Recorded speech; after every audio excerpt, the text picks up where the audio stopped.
bohong. Aku hanya memikirkan satu peraturan penting. Kenapa kau lakukan hari ini kalau kau bisa melakukannya besok? Hahaha. Few moments later.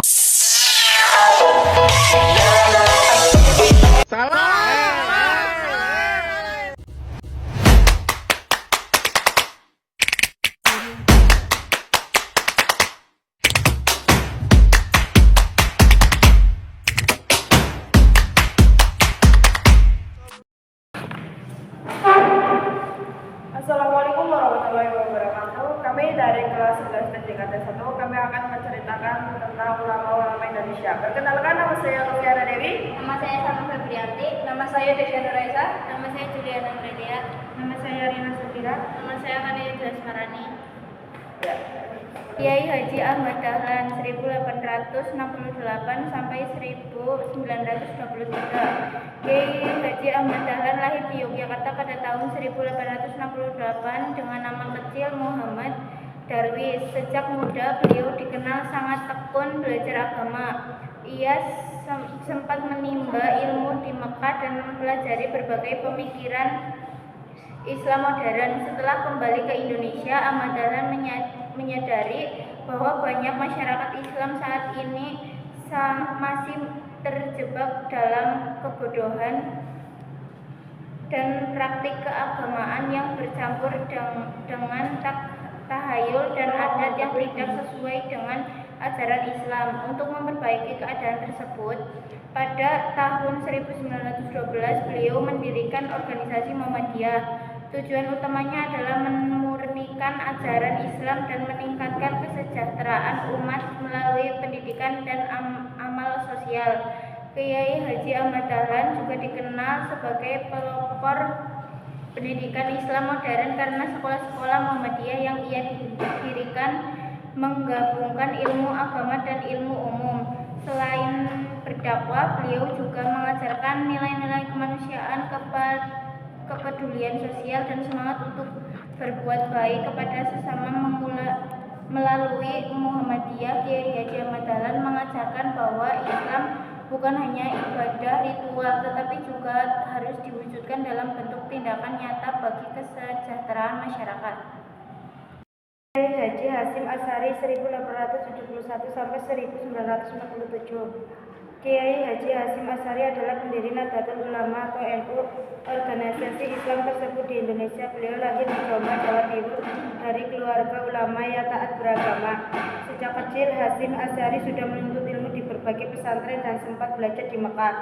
Setelah kembali ke tanah air, beliau mendirikan pondok pesantren Tebu Ireng yang kemudian menjadi salah satu pesantren terbesar dan berpengaruh di Indonesia.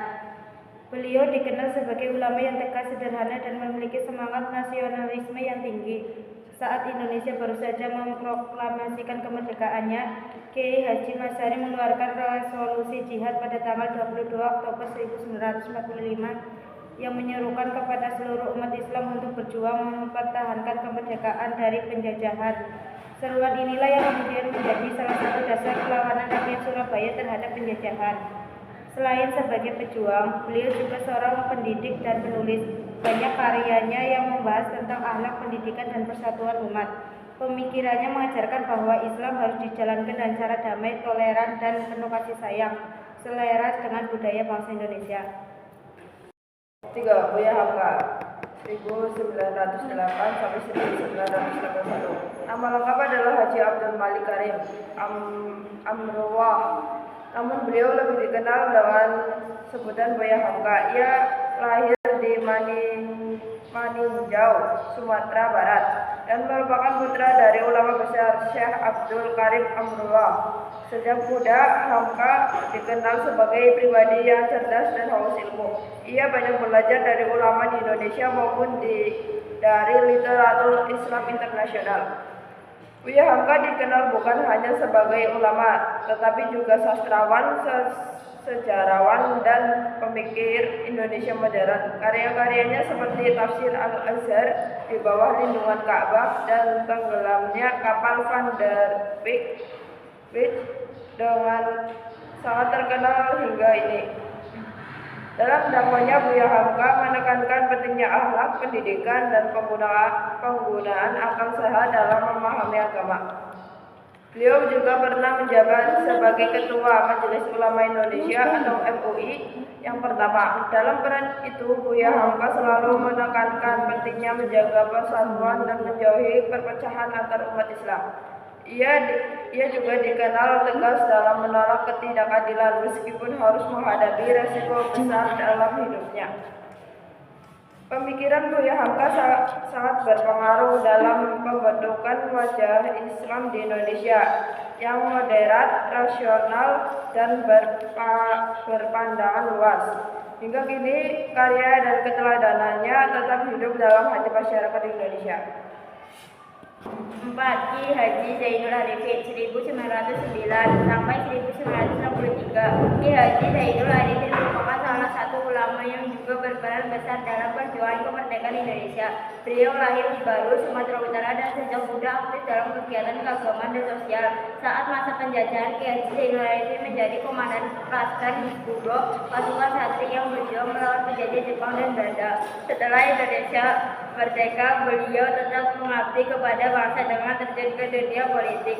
Ki Haji Zainul Arifin pernah menjabat sebagai Wakil Perdana Menteri Indonesia dan aktif memperjuangkan kepentingan umat Islam di pemerintah. Beliau dikenal sebagai yang sederhana, tegas, dan memiliki pandangan luas yang menunjukkan bahwa perjuangan di jalan agama bisa berjalan seiring dengan perjuangan untuk bangsa. Sikapnya yang rendah hati dan nasionalis membuatnya dihormati baik oleh kalangan ulama maupun pejabat pemerintah. Kiai Haji Ahmad Sanusi 1888 sampai 1950. Kiai Haji Ahmad Sanusi adalah ulama besar dari Sukabumi, Jawa Barat. Beliau dikenal sebagai pejuang tangguh melawan penjajah Belanda. Sejak muda, Kiai Haji Ahmad Sanusi menekuni ilmu agama di berbagai pesantren. Ia juga dikenal sebagai penulis produktif yang menulis banyak kitab dalam bahasa Arab dan Sunda. Beliau mendirikan organisasi Al-Ittihadul Islamiyah yang bergerak di bidang pendidikan dan dakwah Islam. Karena keberaniannya menentang penjajah, Kiai Haji Ahmad Sanusi beberapa kali dipenjara oleh Belanda. Namun semangat perjuangannya tidak pernah surut. Setelah Indonesia merdeka, beliau tetap aktif menyebarkan ajaran Islam dan membina umat. Kiai Haji Ahmad Sanusi adalah contoh nyata ulama yang tidak berjuang dengan ilmu tetapi juga dengan keberanian dan keteguhan hati.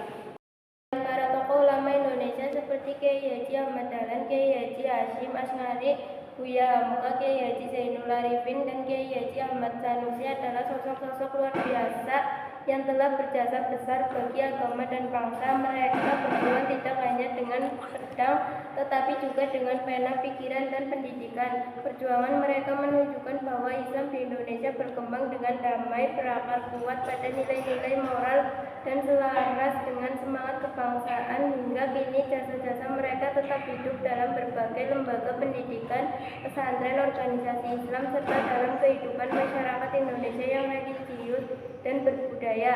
Mereka bukan hanya ulama tetapi juga pahlawan bangsa, panutan umat, dan penerang jalan bagi generasi penerus untuk terus berjuang di jalan ilmu, iman, dan kebaikan. Sekian dari kelompok kami, kurang